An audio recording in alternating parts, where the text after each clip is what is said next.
he doesn't want to block this large camp so he can farm it himself. He wants that vision moving between Rune Spot and the top lane. Exactly when he's being kind of rotated on, maybe even in his own jungle area. Large camp around, does always want to fly, rolling himself across. So getting a good aggressive ward out. Oh, they saw him. They saw him. Right, yep. And that's why, you know, a lot of people question the use of that 135 gold to TP out and place wards, but that's why you do it, because when you don't, it's so easy for the enemy team to pinpoint. And that's something that we've been looking at increasingly in the stats lately, that early D wards are very, very bad for your chances to win. How much gold to TP? To battle. Oh god, it's 75 now. Oh my lord, wow. Okay, old man Dota. Senior moment. I sat here for 2 seconds. I mean, TP plus wards is 135, and I realized that's not it. Yeah, I have to call you out from time to time to make myself look good, Nahaz. Don't worry. I love it. You gotta be edgy, Durka. Of course. Gotta spam those memes. Might be in a spot of trouble here. Nope. Okay, the Earth Spirit stun doesn't connect. Fine for now. So it's Iceberg Tiny. We're heading towards mid lane with Godblack on the Wisp, of course. Up at top, he's Outworld Devourer and always want to fly on the Earth Spirit. Gonna be dealing with Shatflow's off lane Bat Rider. Okay. So this is going to be interesting because one of the things that I think you always have to ask about, Spirit really is a team that I do, again, think has a lot of potential, but it can be very informative to see these teams step outside their comfort zone. So far, they've been incredibly formulaic in terms of running Iceberg on OD, Invoker, or Zeus mid, and this is one of the few games that we're going to get to see them outside of that formula. Ramsey's on his OD.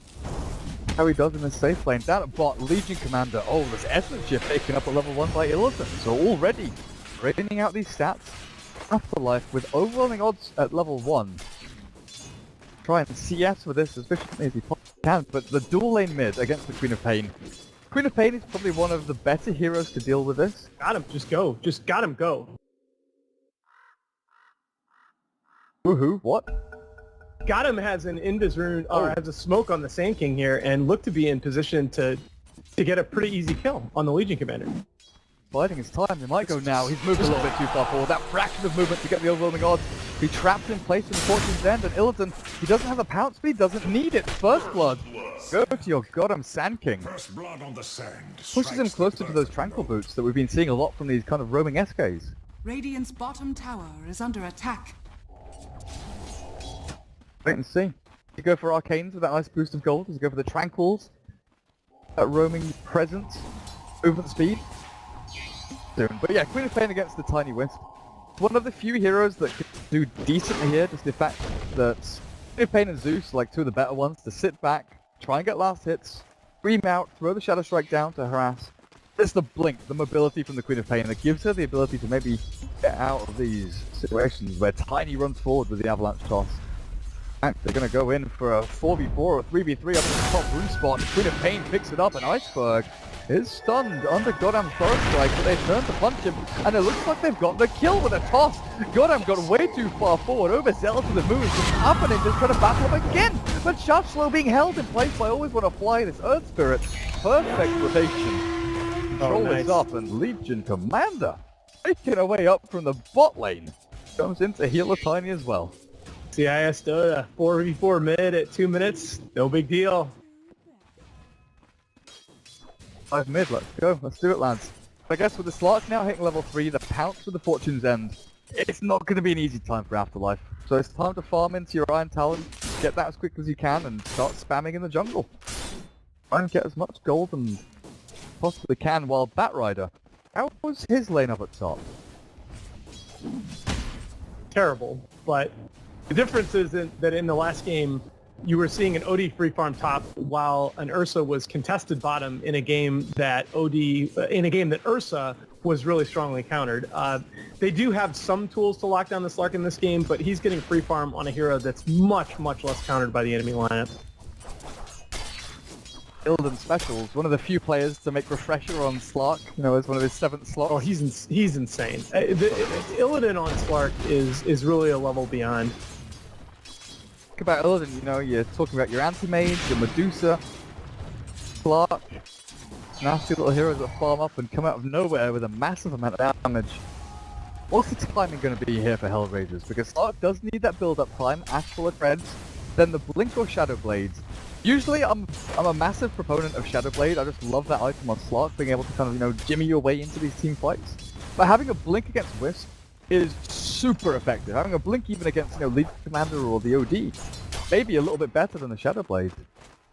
I just feel like the Shadow Blade brings so much to the table in terms of utility because you can use that item to just reliably regen up as well, even when you're in vision. And then you're going to be forcing Earth Spirit and Wisp to go fast and sensitive as well, limiting their economy. And as Iceberg just spams out these tosses, Alpha Ninja is actually running low on the regen. Iceberg does not have that issue. With the Wisp behind him, bottles refilled. Iceberg, full mana, just keep spamming out these tosses. Keep the bottle flowing. Yeah, I mean, you brought up Queen of Pain and her ability to sort of at least subsist in the lane against a tiny Wisp, but then you add in the fact that she has to play so carefully because of the long-range initiation from the Earth Spirit. This is just such a tough position to be in. I think she's actually doing very well considering. There's 4 heroes at the bot rune spot now. I mean, goddamn.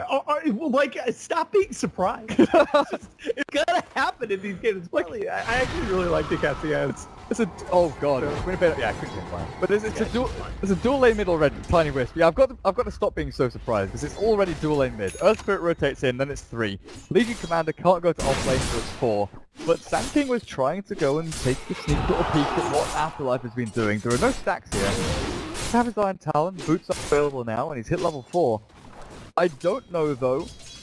With Darkseer and Batrider, it's kind of obvious, and even the Tidehunter, at a specific point, you can stop jungling and go back to lane. You look for like your level 3 on Darkseer, Batrider, level 4 maybe.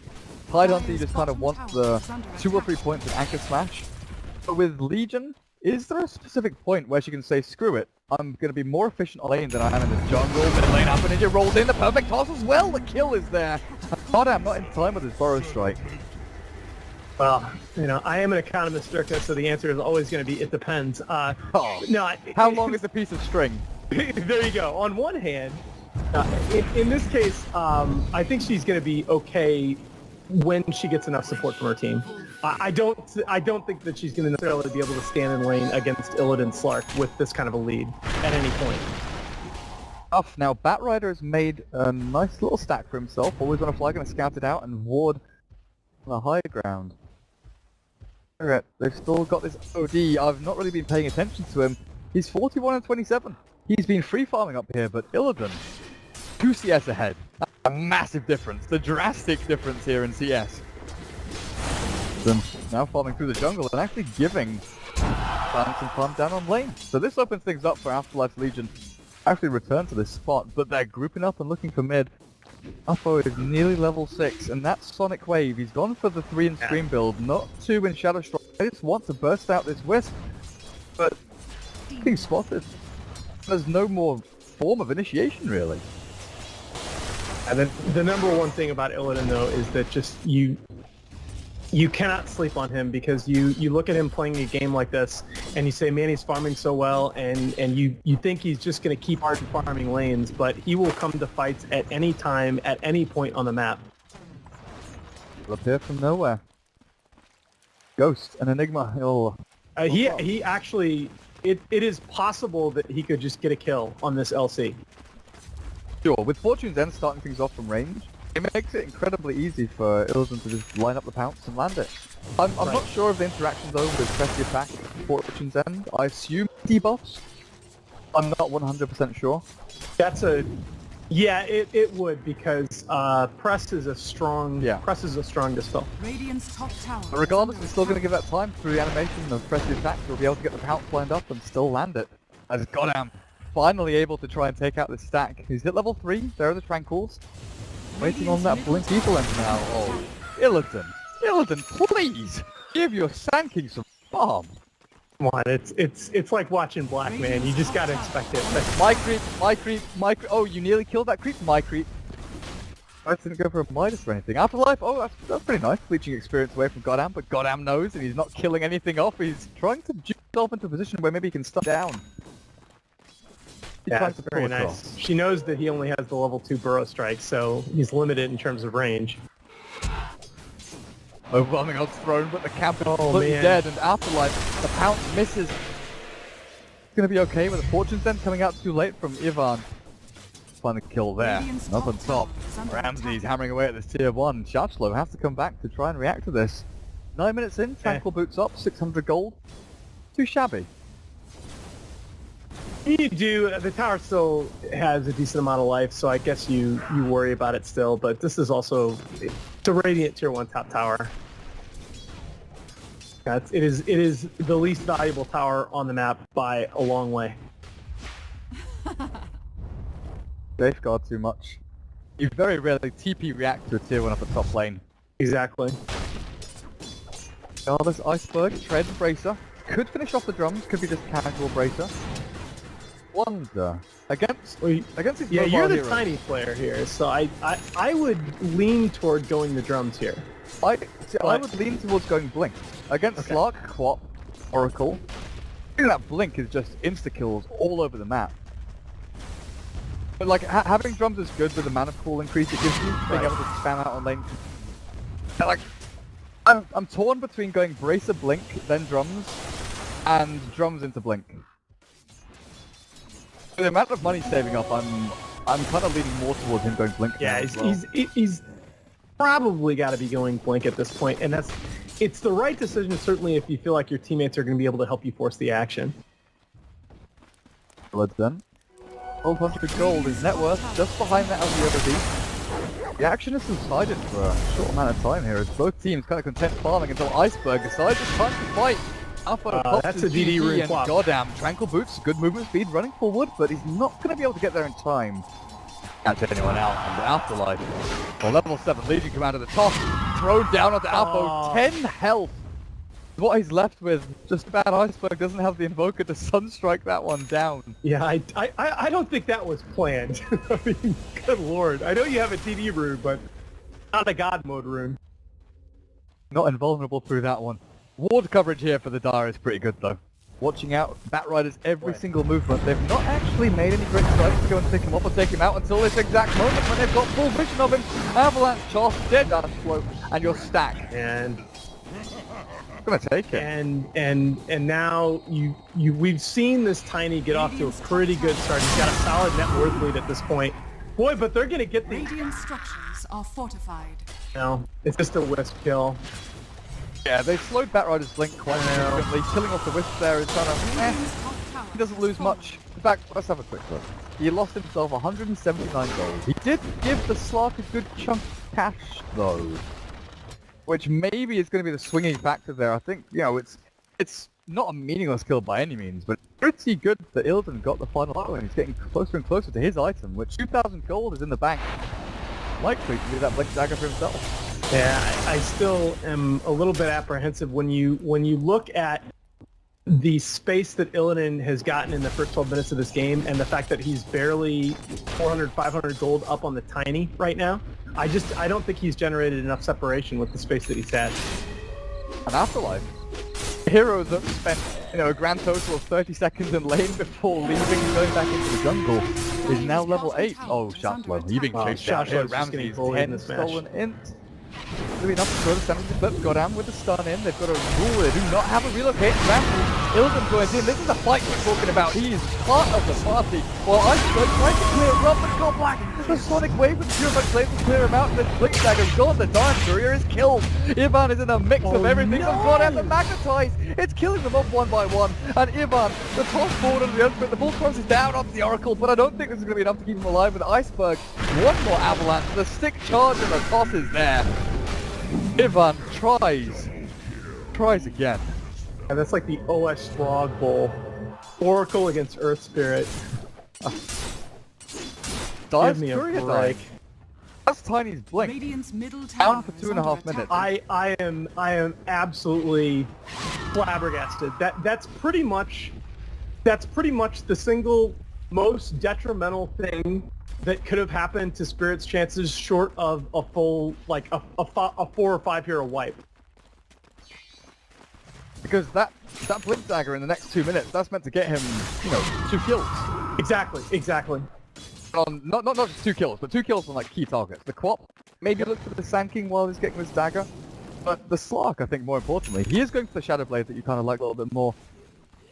It's really it's impossible to overstate the return of the first item Blink Dagger build on Tiny. It's reinvented the hero. It has single-handedly brought that hero back into the metagame, made it potentially a top tier pick for some teams again, and just not having that Blink Dagger in this crucial 3-minute span. I mean, look, he's gonna get initiated on by Odin here. Oh, for sure. Shadow Strike to slow him down. They know that Godlike's waiting in the wings for that relocate save, but Godam one has gone on. The relocate forward is an aggressive one onto Eva. I mean, the Oracle is down. Godlike is out on the Illidan, but look at him healed through. Even with press the attack, he's not able to survive through it all. And the last one, Iceberg dragging him up into the high ground. That is Eclipse clears them off. And that DPS from Ramses, the orb effect, clearing them out, getting that in-gain up to 40 stolen. That was so good by Spirit. They had the right word placement. They knew exactly how HR were going to approach that fight. Man, that is just great team map awareness, great coordination there. Take a look at the build on this Outworld Devourer. From Tread, perfectly normal, but no Rod of Atos, no Force Staff. Straight into that BKB. Yeah. This is kind of like the Quap safe lane we used to see from a few Chinese teams. If they didn't feel Orchid was going to do anything for them, rush the BKB and just go and fight non-stop. That's really... yeah. It's still a little bit odd to me given that HR do have some tools that go through that. And that's not by any means a get out of jail free card. Your positioning still needs to be pretty good in these fights. Oh, for sure. Usually when you're getting BKB this early, you gotta ask, is it a complete get out of jail free card? Are you gonna really be able to maximize the effectiveness of that 10 and 9 second charges?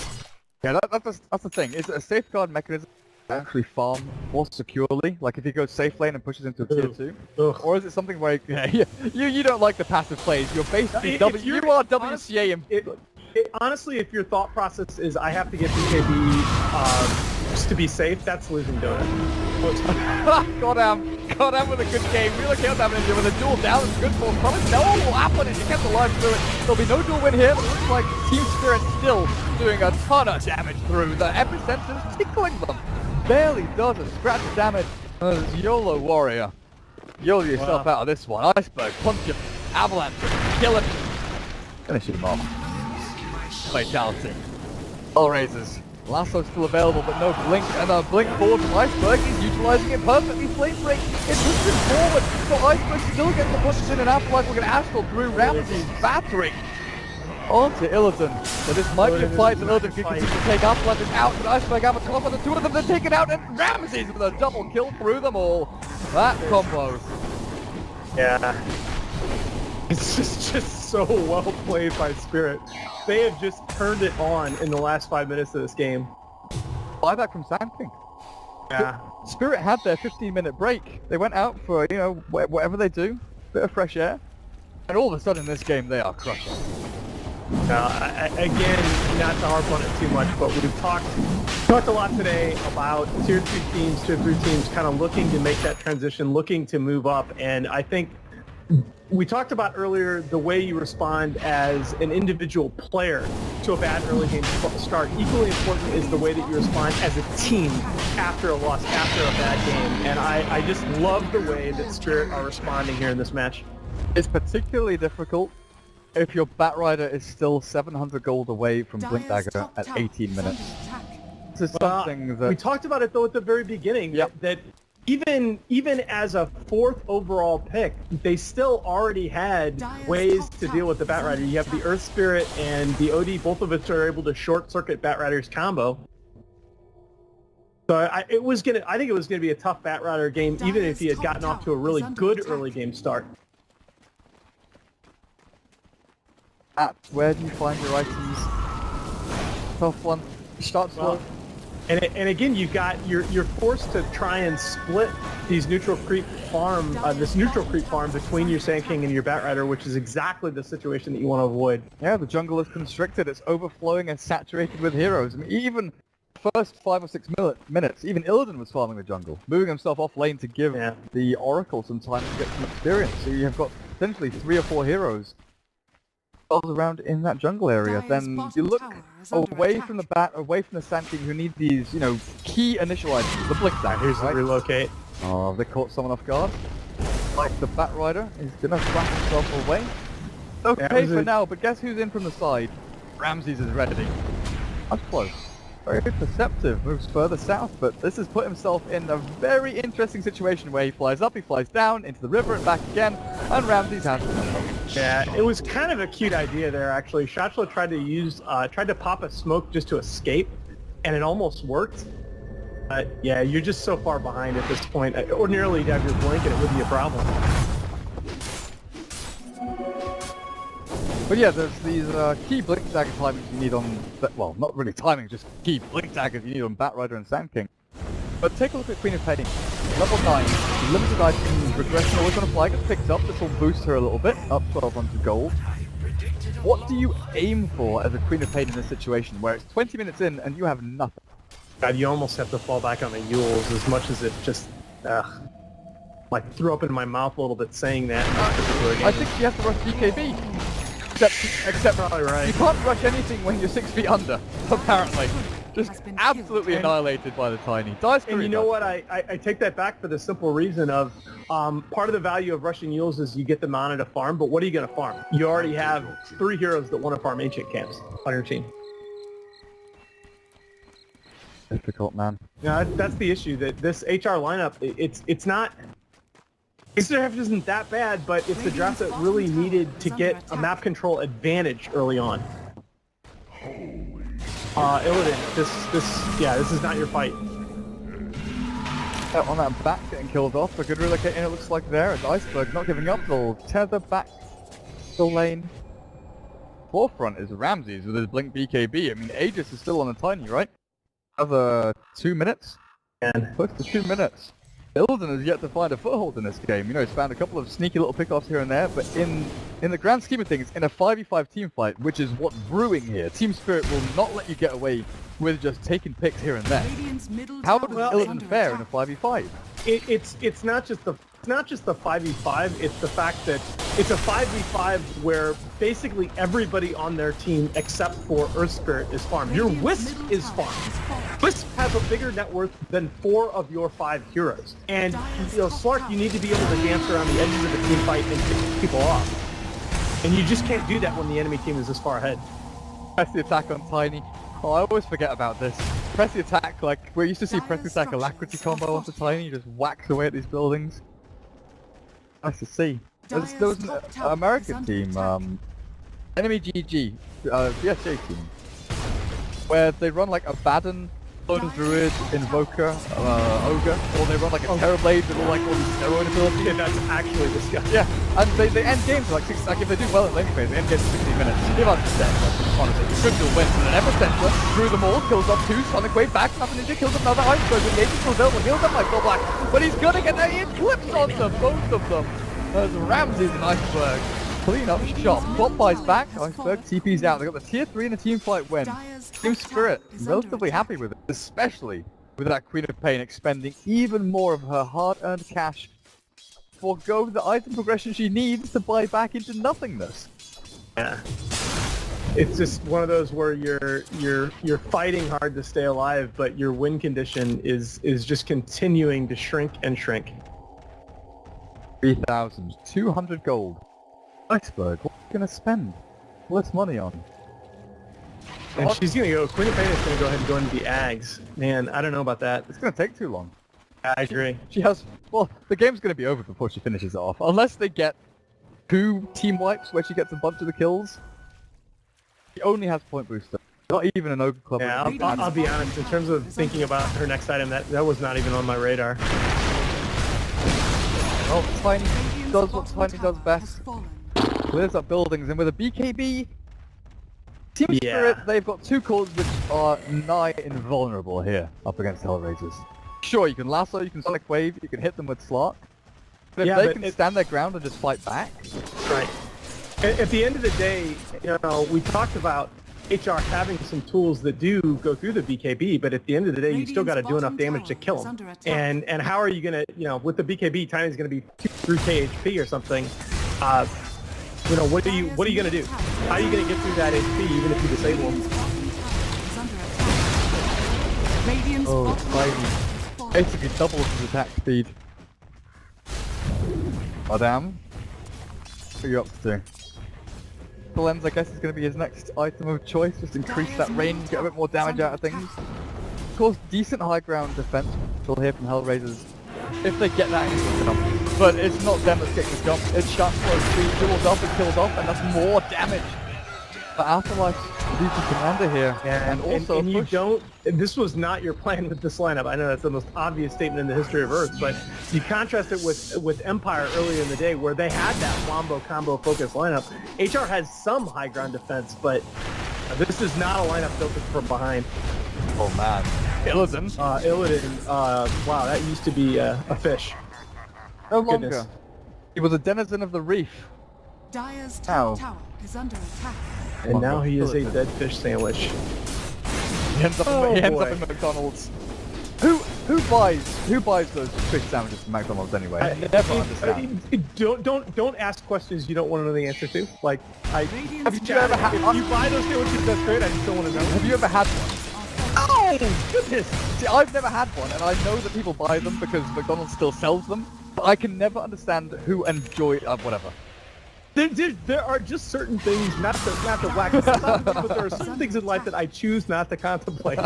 Radiant's middle barracks are under Locked there attack. for 10 seconds. There's smoke from Team Spirit, keeping Tiny sneakily up on the front lines. So just go in and hit the racks.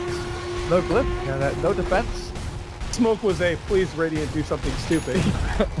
Yeah, Radiant, come and jump onto our Outlaw Devourer, where he can BKB in turn and fight you. Roshan up in 15 seconds, and it's just going to be systematic here from Spirit. Mid-racks to bot-racks and Illidan. Third gem, is there any reveal here on the Dire side? It doesn't look like And there does is. it matter? I mean, Deadblade's about to wear off. He's actually moving forward to look for the attack onto Ramsey. Pops his BKB, but I'm not sure this is enough damage. The rest of the team not paying attention. Godlike heals up with a mech, and now Astral through. And Alpha Ninja flicks aggressively forward to scream and get buzzed and dueled and killed out. There's no buyback on your quad, but I think this is just it. Godlike will barely escape. He's keeping himself sustained through all of this damage, and GG is cold. 26 minutes. I mean, it looks like an awkward fight by Illidan, but honestly, that's the only thing that he could even try to do there, is just try and jump in and get the Wisp kill first. This game was just very, very well played by Spirit. I thought they won the draft. It wasn't as big a draft advantage as some of the other matches that we've seen today, but their execution starting at about 11, 12 minutes into this game was just